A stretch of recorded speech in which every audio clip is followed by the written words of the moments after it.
আর আমি আবার একটা কথা বলি যে এই দুনিয়াতে আল্লাহ ছাড়া আমাদের আপন বলে কেউ নাই। আপনি যাকে আপন মনে করেন না কেন, আমাদের সম্পর্ক আছে বাবার সাথে, মায়ের সাথে, স্ত্রী সন্তানদের সবার সাথে, আমাদের হক আছে, অধিকার আছে, সব ঠিক আছে। বিশ্বাস করেন আল্লাহ ছাড়া আপন বলে আপনার কেউ নাই। এই যে গার্লফ্রেন্ডকে আপন মনে হয়, এরা আপন না।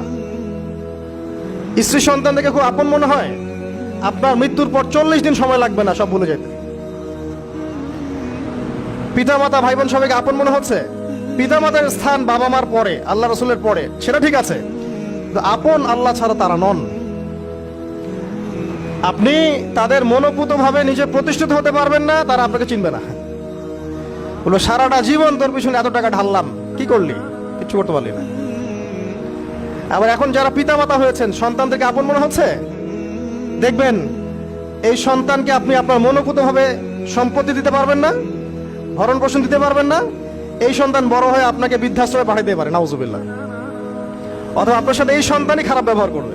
আপন মনে হচ্ছে? আল্লাহ ছাড়া কেউ আপন না। আল্লাহ ছাড়া আপন কেউ না। আর আল্লাহ ছাড়া সত্যিকার অর্থে আপনাকে আমাকে ভালো কেউ বাসে না। শুধু আল্লাহই আপনাকে ভালোবাসেন। এটা আপনারা হারে হারে উপলব্ধি করবেন যত দিন যাবে ইনশাআল্লাহ। তাই শুধু সেই আল্লাহর জন্যই নিজেকে খালেস করে দেন, আর যার যার হক তাকে তাকে দিয়ে দেন। দুনিয়াতে শান্তিতে থাকার ফিলোসফি বলছি, philosophy of happiness in this হায়াতুদ দুনিয়া, সেটা হচ্ছে যার যার হক তাকে তাকে দিয়ে দেন, নিজের হক আল্লাহর কাছে চেয়ে নেন। আর দুনিয়াকে আপন মনে করবেন না, আল্লাহ ছাড়া কাউকে আপন মনে করবেন না। আপনি সুখে থাকবেন ইনশাআল্লাহ। দুনিয়ার দাসত্ব করবেন, আল্লাহ ছাড়া অন্য মানুষদেরকে আপন মনে করে নিবেন, দেখবেন আপনি পদে পদে কষ্ট পাবেন। কারো কাছে আশা করেন না, কষ্ট পাবেন না। আমি এই প্রসঙ্গে কথাগুলো বললাম যে দুনিয়াকে আপন মনে করতে নাই, আর আল্লাহকে আপন মনে করতে হয়। আল্লাহকে আপন মনে করলে তখন আমার উপর কিছু দায়িত্ব চলে আসে। কি দায়িত্ব? আল্লাহ আমাকে সৃষ্টি করেছেন, রিজিক দিয়েছেন, লালন পালন করছেন, বাঁচিয়ে রেখেছেন, তার হাতে আমার মৃত্যু, তার হাতে সবকিছু। তো এখন আল্লাহ পাকের জন্য নিজের জীবনটাকে খালেস করে নেওয়া, যেভাবে আল্লাহ পাক চলতে বলেছেন সেভাবে চলা, যেগুলোকে আল্লাহ পাক নিষেধ করেছেন বর্জন করা। আর রাসূলুল্লাহ সাল্লাল্লাহু আলাইহি ওয়াসাল্লামের সুন্নাহ আল্লাহ পাক রেখে দিয়েছেন আমাদের সামনে। এই সুন্নাহগুলো যদি আমরা অনুসরণ করতে পারি, ইনশাআল্লাহ এই দুনিয়াতে কিছু পাই বা না পাই, ইনশাআল্লাহ পরকালে আপনি আল্লাহর ক্ষমা পাবেন ইনশাআল্লাহ তাআলা। কোরআনের সূরাগুলোর অর্থ সব খুতবায় বলা যায় না, সময় সংকুলন হয় না। এত চমৎকার ওয়াদ-দুহা সূরা আছে না, শপথ দ্বিপ্রহরের, ওয়াল-লাইলি ইযা সাজা, শপথ রাতের যখন সেটা আচ্ছাদিত হয়। মা ওয়াদ্দাআকা রাব্বুকা ওয়া মা ক্বালা, আল্লাহ কত মায়া দিয়ে তার নবীকে বলছেন যে তোমার আল্লাহ তোমাকে ছেড়েও দেন নাই, তোমার আল্লাহ তোমাকে ছেড়ে দেন নাই। ওয়ালা সাউফা ইউতিকা রাব্বুকা ফাতারদা, শীঘ্রই তোমার রব তোমাকে দান করবেন এবং তুমি সন্তুষ্ট হয়ে যাবে। দুনিয়াতে চলতে গেলে দুঃখ কষ্ট হয় না? যারা ঈমান নিয়ে চলে ওদের দুঃখ কষ্ট বেশি হয়।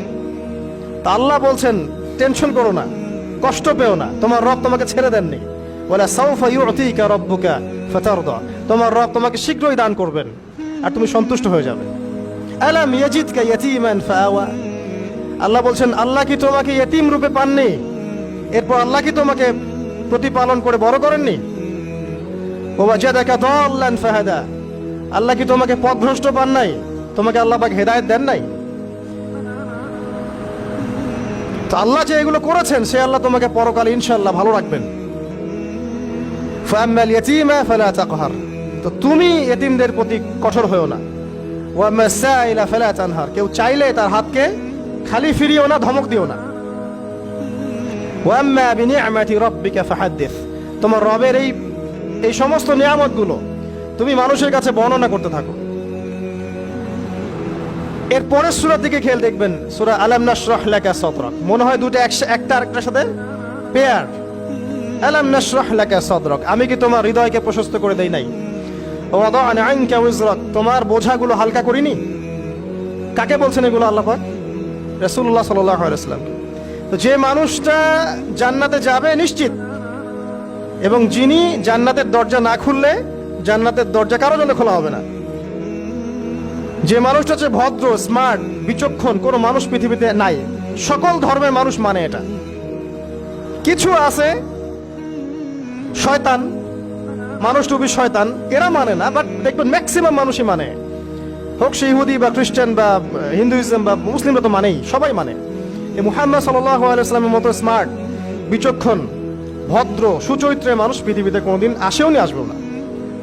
তো সেই নবীর জীবনটা আপনি পড়ে দেখবেন, আর রাহিকুল মাখতুম বইটা, যে চড়াই আর উতরাই, খালি দুঃখ, কষ্ট, যন্ত্রণা, লাঞ্ছনা, কন্টিনিউয়াসলি। আমাদের নবী সাল্লাল্লাহু আলাইহি ওয়াসাল্লাম তো 1 মাস শান্তিতে ঘুমানো নাই নবী হওয়ার পরে।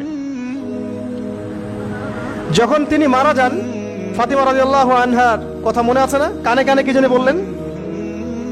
তখন আমাদের নবী একটা কথা বলেছিলেন, আমি এই বয়সে সে কথাটা বুঝি, মাদ্রাসা লাইফে, ইউনিভার্সিটি লাইফে বুঝিনি। নবীজি বলেছিলেন তার মেয়েকে, ফাতিমা রাদিয়াল্লাহু আনহা তার কষ্ট দেখে কান্নাকাটি শুরু করলেন। আমাদের নবীজি তাকে কাছে ডেকে বললেন কানে কানে যে কি জানি একটা বললেন। তারপর ফাতিমা রাদিয়াল্লাহু আনহা চুপ করে গেলেন। তো পরে জিজ্ঞাসা করা হলো কি বলেছিলেন, তিনি বললেন আল আব্বাজান বলেছেন আজকের পর তোমার আব্বার কোনো কষ্ট থাকবে না, আর তুমি আমার পরিবারের মধ্যে সবার আগে আমার সাথে সাক্ষাৎ করবে। এই যে আজকের পর আমার আব্বার আর কোনো কষ্ট থাকবে না, এর মানে বোঝেন, মানে সারাটা নববী জীবন কত যে কষ্ট নবী সাল্লাল্লাহু আলাইহি ওয়াসাল্লামকে সহ্য করতে হয়েছে। আজকে জান্নাতে যাওয়ার দিন, আজকে আর তোমার আব্বার কোনো কষ্ট থাকবে না। এই মানুষটার যদি এই অবস্থা হয়, তাহলে আমরা কি? আল্লাহ পাক সেই মানুষটাকে এই সূরা দুটো শোনাচ্ছেন, আমি কি তোমাকে এতিম পাই নাই, তোমাকে পথভ্রষ্ট পাই নাই, হেদায়েত দেই নাই, ভরণ পোষণ করিনি, আমি আল্লাহ তোমাকে ছেড়ে দেই নাই, শীঘ্রই তোমাকে দান করব, হ্যাঁ, তোমার বোঝাকে আমি হালকা করিনি। ফাইন্না মাআল উসরি ইউসরা, ইন্না মাআল ইউসরি ইউসরা, কষ্টের সাথেই স্বস্তি আছে, নিশ্চয়ই কষ্টের সাথেই স্বস্তি আছে। ফাইদা ফারাগতা ফানসাব ওয়া ইলা রাব্বিকা ফারগাব, যখন তুমি অবসর পাবে তখন তোমার রবের দিকে একনিষ্ঠ হও। এটাই বলতে যাচ্ছি আমি আপনাদেরকে, যে আমাদের উচিত শুধু আল্লাহর দিকে একনিষ্ঠ হওয়া, দুনিয়াকে ভালো না বাসা, কিচ্ছু না দুনিয়াটা। আমার চেয়ে ভালো আপনারা এটা জানেন না, কিচ্ছু না দুনিয়াটা, মানে মুহূর্তে ডিজাস্টার হয়ে যেতে পারে। আর যাদেরকে নিয়ে এই দুনিয়া, আমাদের মা বাবা, ভাই বোন, আত্মীয় স্বজন, স্ত্রী সন্তান, এরা সবাই যে যার হক চাচ্ছে, তাদের হক দিয়ে দেন, আপনি খুব ভালো, দিতে পারবেন না, আপনি ভালো না। সারাটা জীবন করতে থাকেন, দেখবেন একদিন দিতে পারেন নাই, সে আপনাকে চিনবে না। নবী সাল্লাল্লাহু আলাইহি ওয়াসাল্লাম বলেন এই কথাগুলো, জাহান্নামে যাওয়ার কারণ এগুলো উল্লেখ করেন নাই। কিসের আত্মীয় আর কিসের আপনজন আর কিসের অফিসের বস আর কিসের কি, সবাই সবার স্বার্থ নিয়ে পড়ে আছে। শুধু একজন সত্তা আপনার কাছে স্বার্থ চায় না, সে কে? আল্লাহ পাক। এটা যদি বুঝতে পারেন তাহলে দেখবেন মনটা আল্লাহর দিকে নরম হয়ে যাবে। আর মুসলিমদের এখন এই মানসিক আত্মশুদ্ধিটা বেশি দরকার। আমরা কেন যেন অস্থির জাতি হয়ে গেছি এখন, মানসিকভাবে শান্তি নেই আমাদের মধ্যে। খেয়াল করে দেখবেন সারা দিন দুশ্চিন্তা, দুর্ভাবনা, পেরেশানি। নামাজে আসি তাও মনে হয় যত তাড়াতাড়ি নামাজ শেষ করতে পারলে বাঁচি। 5 মিনিট 4 রাকাত নামাজ, আর ইমাম যদি ভুলে 10 মিনিট পড়ায় তো চাকরি নট। খতিব খুতবা দিবে 30 মিনিট ঘড়ি ধরে বলে দিবে, ভুলে যদি 10 মিনিট বেশি দিয়ে ফেলছে, আজকে আসছেন ভালো কথা, হাদিয়া নিয়ে যান, পরের দিন আর আসেন না। অস্থির। অস্থিরতার কারণ দুনিয়ামুখিতা, আল্লাহ থেকে দূরে থাকা। অস্থিরতার কারণ কোরআন থেকে দূরে থাকা। অস্থিরতার কারণ নিয়মিত সুন্নাহর উপর আমল না করা, ডেইলি জিকির আজগারগুলো না করা, ডেইলি কোরআন তেলাওয়াত না করা, হাদিস অনুবাদ সহ না পড়া, দিনের জ্ঞান চর্চা না করা, দিনী হালাকাগুলোর মধ্যে না বসা। অস্থিরতার অনেক কারণ, টাকা পয়সার পিছনে ছোটা, বাড়ি গাড়ি স্ট্যাটাসের পিছনে ছোটা, এবং এই লোভ, এই লালসা আপনাকে স্থির থাকতে দিবে না। অস্থিরতার কারণ এই যে আমরা বলি মেটেরিয়ালিজম, আমরা বলি বস্তুবাদিতা, এগুলো অস্থিরতার কারণ। এগুলো কখনো আপনাকে স্বস্তি দিবে না। আপনি যত দৌড়াবেন দুনিয়ার পেছনে, দুনিয়া আপনার থেকে তত পালাতে থাকবে। আর আল্লাহ পাক বলেছেন, হে আদম সন্তান, আমার ইবাদতের জন্য সময় বের করো, আমি তোমাকে দুইটা জিনিস দিব। এক নাম্বার, তোমার হাতকে আমি সচ্ছলতা দিয়ে ভরে দিব, আর দুই নাম্বার, তোমার সমস্ত অভাব আমি দূর করে দেব। যে ব্যক্তি আল্লাহর জন্য সময় দেয়, আল্লাহর জন্য বাঁচে, আল্লাহর জন্য মরে, সব কাজ আল্লাহর সন্তুষ্টির জন্য করে, দেখবেন ও মনের মধ্যে শান্তি আছে। হয়তোবা তার 5 তলা 10 তলা বাড়ি নাই, BMW নাই, সুজুকি জিক্সার নাই, তারপরে দেখবেন সে অনেক শান্তিতে আছে, কারণ তার মনের মধ্যে একটা প্রশান্তি কাজ করে। আর যে ব্যক্তির মধ্যে দেখবেন আল্লাহর কনসিয়াসনেস নাই, ইবাদত নাই, কোরআন সুন্নাহ এগুলো কিচ্ছু নাই, দুনিয়ার সব আছে, দেখবেন ব্যাংক ব্যালেন্স, টাকা পয়সা, মনে শান্তি নাই।